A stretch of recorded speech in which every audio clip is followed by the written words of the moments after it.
پیارے بچوں، ہمارے چینل فینٹاسٹیکل جرنیز ود آمنہ میں خوش آمدید۔ ہم نے آپ سے لاسٹ ٹائم کہا تھا کہ ہم آپ کے لیے کہانی لائیں گے جس کا عنوان ہوگا اپنے جال میں۔ تو آج ہم آپ کے ساتھ یہ کہانی شیئر کرنے لگے ہیں۔ یہ کہانی ہے ایک ایسے چور کے بارے میں جو اس گاؤں کے لوگوں کو لوٹنے آیا مگر خود ہی لٹ گیا۔ تو چلیں شروع کرتے ہیں۔ ایک چھوٹے سے گاؤں کے لوگ سیدھے سادے اور شریف تھے۔ ان کی نیکی اور مہمان نوازی دور دور تک بہت مشہور تھی۔ اسی گاؤں میں ایک عقل مند شخص بھی رہتا تھا۔ لوگ اس کی نصیحتیں سن تو لیتے لیکن ان پر عمل نہیں کیا کرتے تھے۔ ایک دن ایک ٹھگ نے ان کے متعلق سنا تو اس گاؤں میں بڑی بری حالت میں پہنچا اور لوگوں کو اپنے لوٹ جانے کی جھوٹی داستان سنائی۔ ان لوگوں نے ہمدردی کرتے ہوئے اس کی خوب آؤ بھگت کی اور اسے رہنے کے لیے ایک مکان میں انتظام کر دیا۔ بچوں، کچھ دن گزرے تھے تو ٹھگ نے گاؤں والوں سے کہا، مجھے ایک کلہاڑی دے دیجئے، میں لکڑیاں کاٹ کر اپنا گزارا کر لوں گا۔ مجھے یہ اچھا نہیں لگتا کہ میں آپ لوگوں پر بوجھ بنوں۔ لوگ خوشی سے رضامند ہو گئے اور اسے ایک کلہاڑی دے دی۔ اب کیا تھا، وہ کلہاڑی لے کر جنگل کی طرف چل دیا۔ سارا دن وہ ایک درخت کے نیچے بیٹھا رہتا اور شام کو کلہاڑی لے کر خالی ہاتھ واپس آ جاتا۔ لوگ بڑے حیران ہوئے اور پوچھنے لگے کہ خالی ہاتھ کیوں لوٹ آئے؟ کیا کوئی خشک درخت نہیں ملا؟ تو ٹھگ کہنے لگا، درخت تو کئی تھے لیکن جب میں ایک درخت کاٹنے لگا تو اس درخت نے مجھ سے کہا، مجھے نہ کاٹو، میں تمہیں بہت مال دوں گا۔ میں رضامند ہو گیا تو درخت نے مجھے یہ ترکیب بتائی، اگر میری کھوکھلے تنے کے ساتھ کچھ رقم رکھ دیا کرو تو دوسری صبح تمہاری رقم دگنی ہو کر تمہیں مل جائے گی۔ میں سارا دن وہاں بیٹھا رہا اور اس پر غور کرتا رہا جب تک کہ آزما نہ لیا جائے کہ درخت کی بات سچ ہے یا جھوٹ۔ لوگوں نے اپنی عادت کے مطابق اس پر یقین کر لیا اور انہوں نے اس سے پوچھا، آزمایا کیوں نہیں؟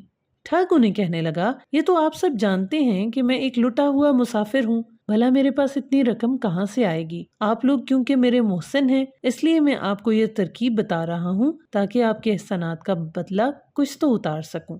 لوگوں نے اس کے خلوص کی تعریف کی، اس کی ترکیب کو آزمانے کا فیصلہ بھی کر لیا۔ گاؤں کے ایک عقل مند آدمی نے گاؤں والوں کو سمجھایا لیکن وہ نہ مانے تو لوگوں کو ان کے حال پر چھوڑ دیا گیا۔ لوگوں نے کچھ رقم جمع کی اور بتائے ہوئے درخت کے ساتھ رکھ دی۔ رات کو وہی مسافر وہاں گیا، رقم گن کر اپنے پاس سے اتنی ہی رقم اور رکھ دی۔ دوسری صبح جب لوگ گئے تو سچ مچ رقم دگنی ہو چکی تھی۔ وہ یہ دیکھ کر بہت خوش ہوئے اور مسافر کے کہنے پر انہوں نے وہ ساری رقم وہیں رہنے دی تاکہ رقم اس بار پھر دگنی ہو جائے۔ ادھر عقل مند آدمی حیران تھا اور سوچ رہا تھا کہ یہ کیسے ہو سکتا ہے۔ بہت غور و فکر کرنے کے بعد وہ سمجھ گیا کہ یہ مسافر کوئی ٹھگ ہے۔ اس خیال کے آتے ہی وہ شام کو اس درخت کے قریب جھاڑیوں میں جا کر چھپ گیا۔ جب اندھیرا چھانے لگا تو وہی ٹھگ جو مسافر کے روپ میں تھا چھپتا چھپاتا رقم کے برابر اتنی ہی رقم رکھ کر چلا گیا۔ عقل مند آدمی یہ دیکھ کر دل ہی دل میں خوب ہنسا۔ ٹھگ کی واپسی کے بعد وہ بھی تیز تیز قدموں سے گھر آ گیا۔ دوسری صبح لوگوں نے پھر وہاں دگنی رقم پائی۔ اب انہیں یقین ہو گیا کہ یہ آدمی سچ کہہ رہا ہے اور یہ ایک درخت جو کہ کراماتی درخت ہے۔ ٹھگ نے ان سے کہا، آپ لوگ یہاں بہت ساری دولت رکھ دیں تو دنیا کے بہت امیر انسان بن جائیں گے۔ لوگ لالچ میں آ گئے اور شام تک پورے گاؤں کی دولت وہاں ڈھیر ہو گئی، لیکن عقل مند شخص نے اس مرتبہ بھی اپنی رقم اس میں شامل نہ کی اور کچھ سوچنے لگا۔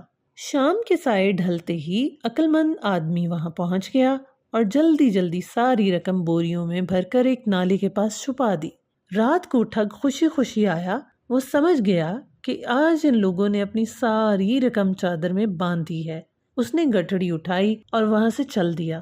ادھر عقل مند شخص کو جب یہ یقین ہو گیا کہ اب وہ دھوکے باز نہیں آئے گا تو وہ بھی گھر کی طرف لوٹ گیا۔ دوسری صبح جب لوگ خوشی خوشی وہاں پہنچے تو وہاں سے سب کچھ ہی غائب تھا۔ اب کیا تھا، سب کے سب اپنا سر پیٹنے لگے اور وہ ٹھگ کے ٹھکانے پر آئے لیکن وہاں بھی نہیں تھا۔ شام تک اسے ڈھونڈتے رہے لیکن وہ نہ ملا۔ ادھر ٹھگ ساری رات مسلسل چلتا رہا تاکہ گاؤں والوں کی پہنچ سے دور جا سکے۔ کافی دور جا کر ایک جگہ رک گیا اور وہاں پر اپنی گٹھڑی کھولی جس میں رقم کی بجائے پتھر نکلے۔ اب وہ یہ سمجھ چکا تھا کہ کہیں نہ کہیں عقل مند انسان کو اس کی چالاکی کے بارے میں معلوم ہو چکا تھا۔ ادھر گاؤں میں جب لوگ خاصے پریشان ہو گئے تو عقل مند آدمی نے انہیں سارا واقعہ بتایا اور ان کی تمام رقم واپس کر دی جو دگنی ہو گئی تھی۔ لوگ بہت خوش ہوئے۔ اس کے بعد سے ان کی نہ صرف عزت کرنے لگے بلکہ ان کے مشورے بھی ماننے لگے، اور جو ٹھگ اس گاؤں کے لوگ لوٹنے آیا تھا بیچارہ خود ہی لٹ کر چلا گیا۔ تو پیارے بچوں، ہماری اگلی کہانی کا انتظار کریں جو کہ ایک نئے عنوان کے ساتھ ہوگی۔ چینل کو لائک کریں، سبسکرائب کریں، شیئر کریں۔ یہ ہے فینٹاسٹیکل جرنیز ود آمنہ۔